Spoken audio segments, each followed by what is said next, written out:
Well, good morning and thanks for joining us here for our 8:30 stream show. It is Thursday, July 9th. I'm Mitch Carter.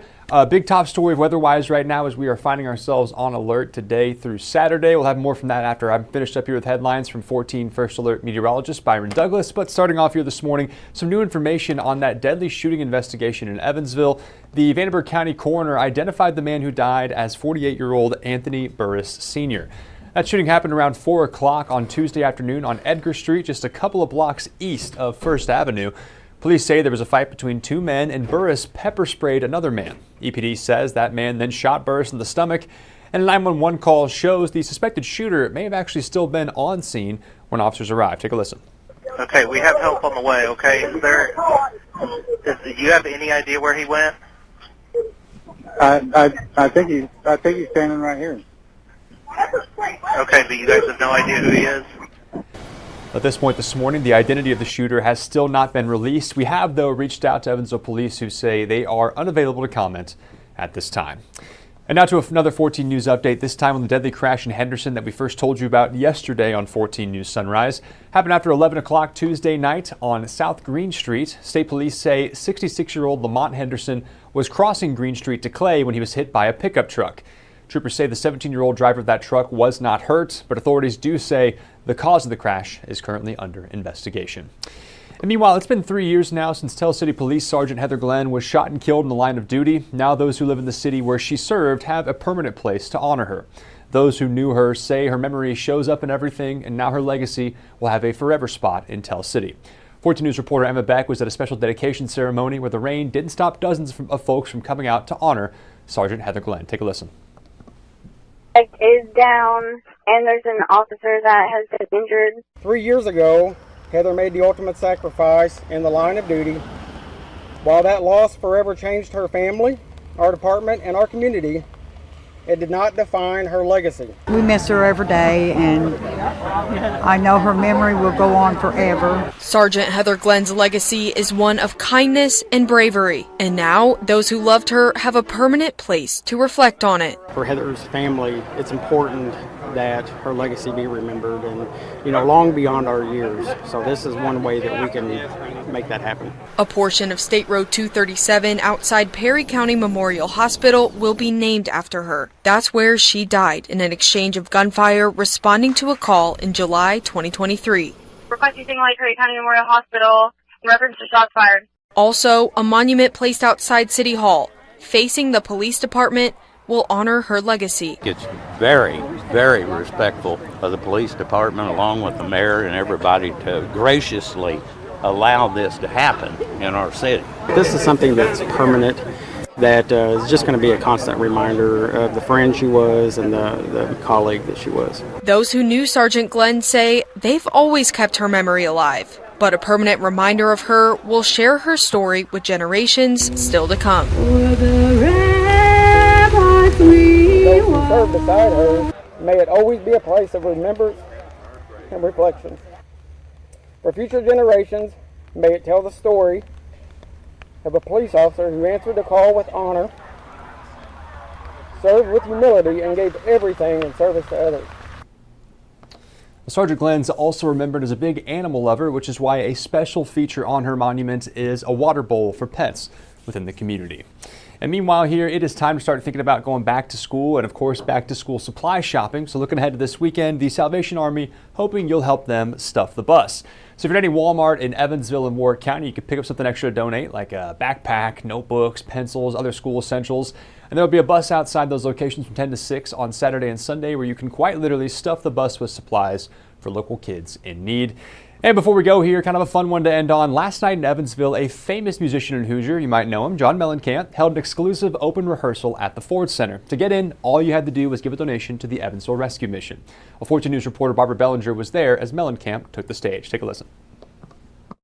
Guys, thank you for showing up this evening or the early evening to help the homeless and to help us figure out what's working in our show. Wednesday, musician John Mellencamp and his band took audience members on a nostalgic journey through his greatest hits.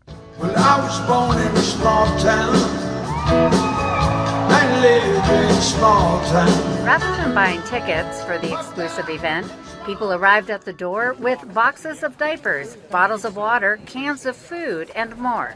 Those receiving the donations say the opportunity fell into their laps. We were contacted a week or so ago by the Ford Center, who was working on, at the time to us was an unnamed artist, but was going to be a big attraction for Evansville.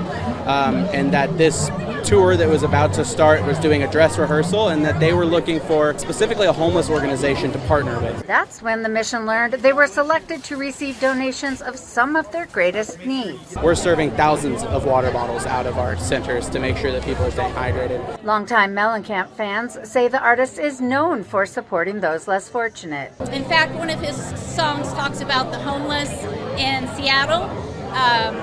He's always looking out for the underdog. And while everyone had a favorite song they hoped to hear, Cherry Bomb, because we like to laugh with I love Cherry Bomb. Yes. When Jesus left Birmingham. Okay. Pink houses. The rescue mission was just grateful for the support in this mid-sized town of ours. Watch out, it's a small town. The resident love you.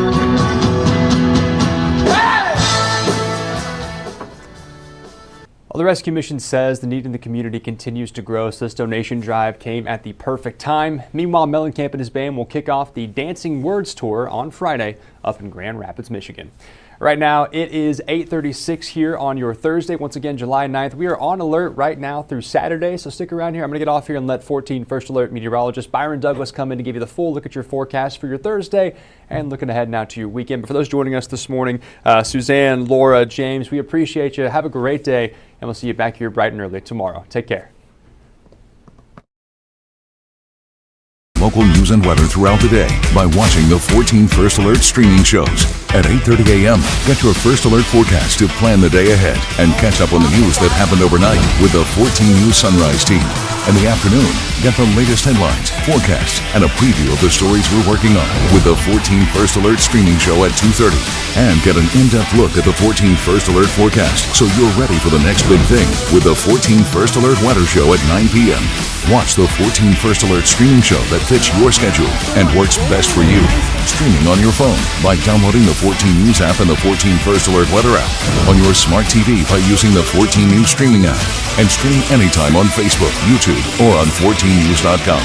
Stay connected and stay informed by watching the 14 First Alert streaming shows on your favorite streaming devices.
All right, good Thursday morning on this Stay informed July on 9th. local news and weather throughout the day by watching the 14 First Alert streaming shows. I'm going to take this full.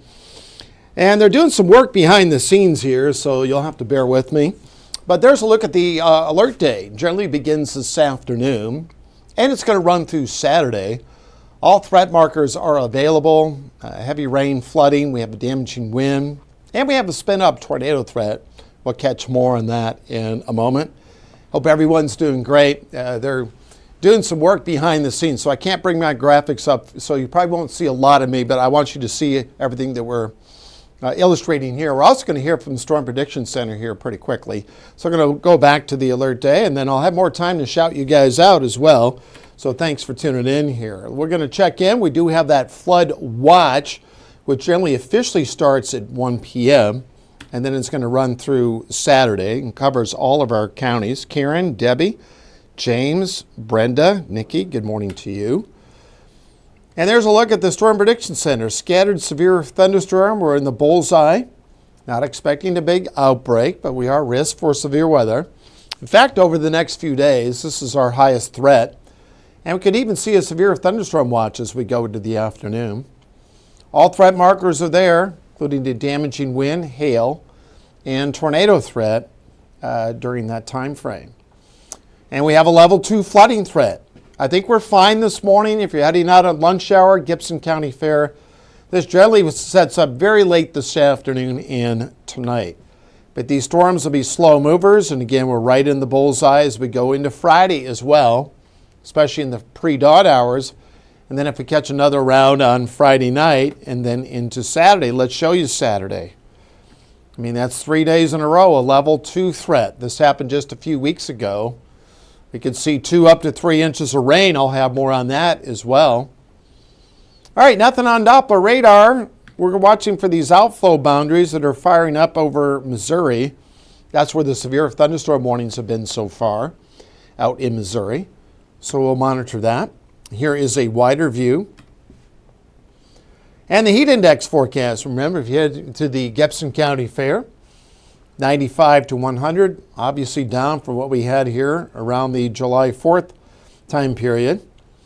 Isolated storms during the afternoon. High of 90. I have a 20% chance during the daylight hours. And then showers and storms increasing for tonight, down to 71. Showers and storms Friday, and then again during the afternoon and evening. So here's the latest time flow. And sometimes the modeling doesn't handle these outflow boundaries very well, but look at this. 6, 7, 8 o'clock tonight. Slow-moving storms could produce some torrential rainfall. So we'll have to monitor this closely as we go through Thursday night and then into the early morning hours on Friday. Now, Friday's not showing a lot, frankly, but as I mentioned, with some daytime heating, a shower and storm could flare anywhere as we go into Friday. This takes us into Friday night. And then into Saturday, we'll have some showers and storms becoming likely again. But the severe weather threats are a little lower on Saturday. Now here's rainfall guidance. Here's the GFS, mid-range. You see these areas here in purple into Sunday, where we can see 2-3 inches of rain during that time frame from Bowling Green up to Mount Vernon, but most of our viewing area. Into Friday, we back up to a level 1 threat. The main concern would be damaging winds on Friday. And then Saturday, the isolated severe weather threat is generally across western Kentucky as we go into Saturday night and then into Sunday. So here's a look at the next 7 days. I'll take this full in a moment. You can get more from our 14 First Alert weather app. So we do have a level 2 threat for severe storms. And right now, we're not seeing a big outbreak of severe weather. However, with some daytime heating, we could see a severe thunderstorm watch for this afternoon and covering tonight. I'll take the 7-day full. 86 Sunday, then next week, at least not over the next 9 to 10 days. We go out 10 days on our 14 First Alert weather app. We're not looking at another heat wave or anything like that. Of course, we have a ways to go this summer. And we've had past years where our hottest days actually come in September. So ways to go, but kind of typical July weather with those daily chances are generally a drier pattern Monday, Tuesday, and Wednesday of next week. That's the latest.